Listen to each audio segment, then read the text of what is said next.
Video like जरूर कर लीजिए और ऐसे वीडियो लगातार फ्री में पाने के लिए चैनल को तुरंत सब्सक्राइब कर लीजिए और बेल आइकन को जरूर टैप कर लीजिए ताकि आगे भी सारे वीडियो आपको मिलते रहे। यूट्यूब में फॉलो करते हैं तो प्लीज ये वाला फ्री टेलीग्राम चैनल जरूर ज्वाइन कर लीजिएगा। सारे नोटिफिकेशन सारे अपडेट यहीं पे आते हैं, ध्यान रखिए।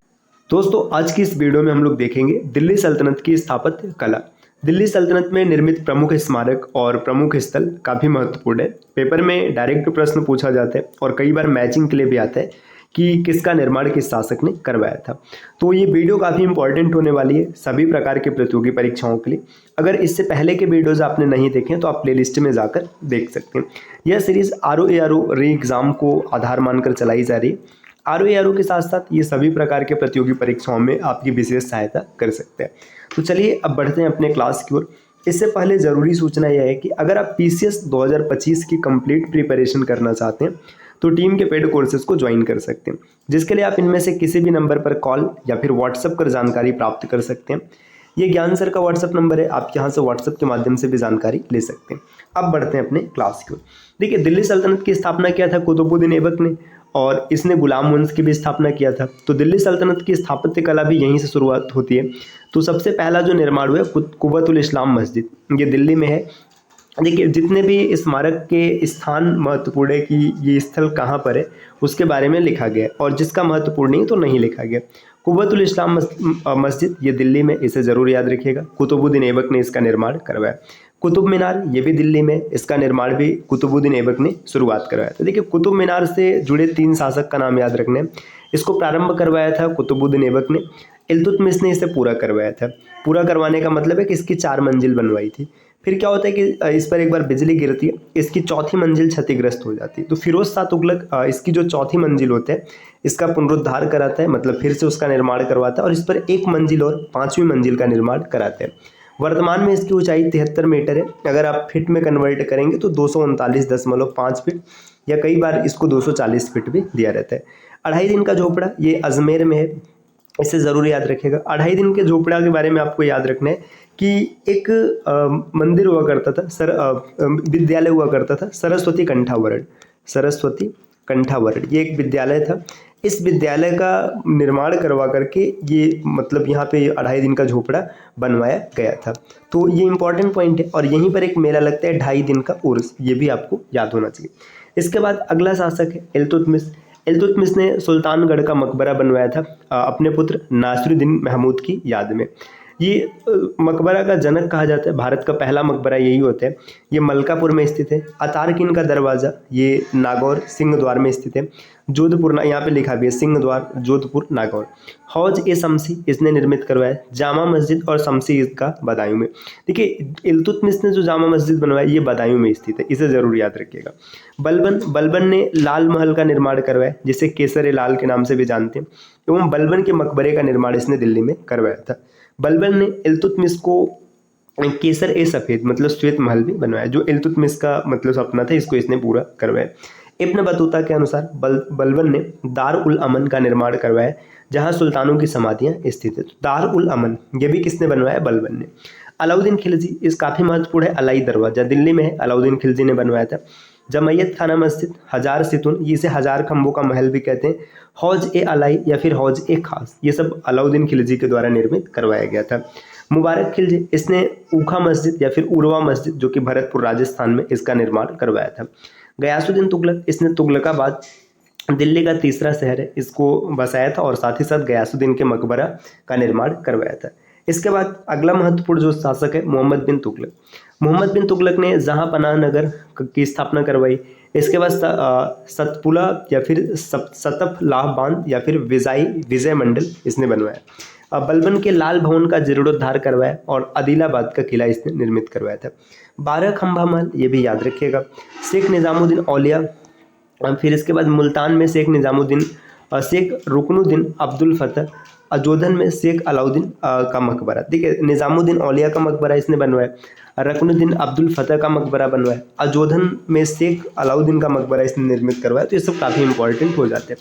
फिर फिरोज तुगलक ने फिरोज भवन निर्माताओं का राजा कहलाता था। देखिए, जो भवन निर्माता है तो भवन निर्माताओं का राजा इसे कहा जाता था। इसने 300 नगर बसाए थे, 16 कुओं का निर्माण करवाया, 5 नहरों को बनवाया था, 5 अस्पताल बनवाया, 100 कब्र, 100 पुल, 10 स्नानागार, 1200 बाग, 10 समाधियों का निर्माण करवाया था। तो काफ़ी ज़्यादा इसने निर्माण करवाया था, इस कारण इसको भवन निर्माता का जनक भी कहा जाता है। इसने जौनपुर शहर बसाया था, ये ज़रूर याद रखिएगा, जौना खां की याद में। आगे है फतेहाबाद, हिसार, फिरोजाबाद, आखिरीनपुर, ये सब शहर इसने बसाया था। काली मस्जिद है, खिड़की मस्जिद। खिड़की मस्जिद काफ़ी महत्वपूर्ण, ये पूछा जाता है कई बार। कुस्क ए शिकार महल, गुजरी महल जो कि हिसार में, ये सब फिरोज तुगलक ने बनवाया था।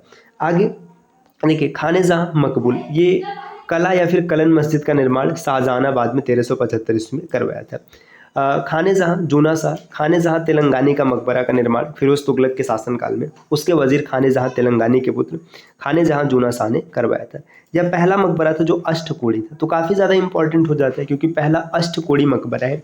यह मकबरा जेरूशलम की उमर मस्जिद से साम्यता रखते हैं। तो ये पॉइंट ज़रूर याद रखिएगा, जो खानेजहाँ तेलंगानी का मकबरा है ये फिरोज तुगलक के शासनकाल में इसके पुत्र खानेजहाँ जूनाशाह ने निर्मित करवाया था। अष्टकोणी है पहला पॉइंट, और जेरूशलम की जो उमर मस्जिद है इससे समानता रखता है। मियाँ भुआ मोट मस्जिद का निर्माण सिकंदर लोदी के वजीर मियाँ भुआ ने करवाया था। तो मोट मस्जिद ये भी महत्वपूर्ण है।